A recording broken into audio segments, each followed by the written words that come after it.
Kayo po ba mga bossing ko ay isa sa mga nag-iisip sa ngayon kung ano kaya mga pinakamabibisang pampaswerte, lalo-lalo na ngayong araw na ito mga bossing or sa mga ibang araw na nais nyo itong gawin. Proven po ito mga bossing. Ito po mga bossing ko isa rin sa mga paborito ko na pampaswerte. Di ba nagluluto rin naman tayo ng munggo mga bossing. Masasabi ko lamang mas mainam kung mag stack na kayo ng ganito at nakalagay sa bote, tapos parang pan-display nyo lang mga bossing ko sa kusina ninyo. Pero sambaga, iluluto nyo rin po ito kapag po biyernes, di ba biyernes tayo lagi nagluluto nito. Ngayon po mga bossing, ang munggo ay bilog, inihalin tulad ito sa barya. Ang munggo ay dilaw, dilaw ay for abundance, tapos ang munggo ay green, green is for money at for kalusugan. Ngayon po, ang munggo, mabilis siyang mag-react na inihalin tulad sa mabilis na reaksyon ng inyong mga wishes, mabilis na pagtugon. Ngayon pa mga bossing, ang gagawin nyo lamang, mag-display po kayo ng ganito sa inyong pong kusina. Or kaya po, kumuha kayo mga bossing ko ng tissue at pagkatapos, basahin nyo yung tissue, maglagay ka ng 7 or 5 na munggo sa tissue. Tapos, isulat nyo po dito sa tissue, bago nyo basahin to, lagyan nyo muna ito ng magkano yung amount na gusto po ninyo. Halimbawa, gusto nyo po ng 1 million.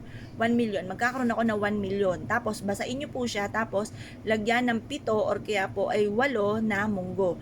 Pagkatapos, mag-wish po kayo sa may silangan. Sabihin nyo po, magkakaroon ako ngayong taon nito ng 1 milyon. Magkakaroon ako ng maraming pera.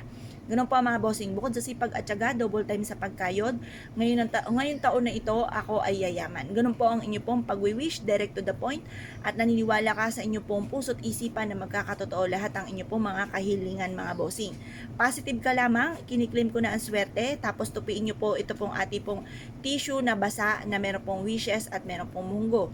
Pagtapos ng alas 8 ng umaga, isiksik nyo po ito mga bossing ko sa may itaas na, halimbawa sa may gawing silangan na may bintana kayo, may berhas, isiksik nyo po doon, or kaya po mga bossing ko, isiksik nyo sa may pintuan ninyo kung saan kayo pwedeng magsiksik yung, di ba may screen po tayo, meron doon hindi gumagalaw yung naka-fix. Kung meron kayong maiipitan po doon, mas mainam doon nyo rin po siya ilagay. Proven po ito na maswerte, basta't may 100% kang paniniwala, mas mainam meron tayong mga pampaswerte na pang-attract ng swerte kaysa po doon sa tipo na bahala na si Batman ko ano mga mangyari. Ngayon pa mga bossing, kung kayo pinaniniwala, subukan nyo po itong gawin. Tapos i-mindset nyo na magkakatotoo lahat ang mga wishes po ninyo. Tapos sabayan palalo ng sipag at syaga, pagiging positibo sa buhay, huwag kang makakalimot magdasal, mag-wish ka kung ano may mga pinapangarap ninyo. Harap po kayo sa may silangan, magtapon ng mga kamalasan, kagaya ng lagi ko po i-share sa inyo sa umaga. Pagkatapos mga bossing ko, yun, kung may mga pagsubok ang pinagdadaanan, ipagdadasal nyo lang ito at huwag nyong isipin ng isipin. Kasi once na marami kang problema, inisip mo ito ng inisip, lalo nyong wini-welcome ang maraming problema, hindi siya nasusolusyonan. Bagkos ay maaari pang mauwi sa depression at dumami ng dumami ang problema nyo at magkaroon pa kayo ng karamdaman. Kaya kailangan positive ka lamang mga bossing. Tapos subukan nyo po ito, proven po ito na maswerte. Pag gagawa ka ng mga pampaswerte, isisikreto nyo po, huwag nyo po ito ipagsasabi kahit kanino kasi nakokontra po siya. Kailangan po sikreto lamang. Tapos pwede nyo siyang i-share kapag kayo sinuwerte na, natapos na sinuwerte na kayo, nakamit nyo na yung tagumpay po ninyo. Or kaya i-share nyo po yung ating pong video mga bossing, upang sa ganoon kapag napanood nila ito na bawal palang i-share, alam na po nila po yun, kaya tahimik na lang po sila.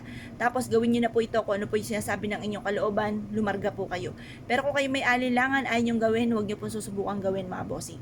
Kaya kung kayo pinaniwala at nais nyo po itong gawin, ay siya mga bossing, good luck po sa inyo po lahat.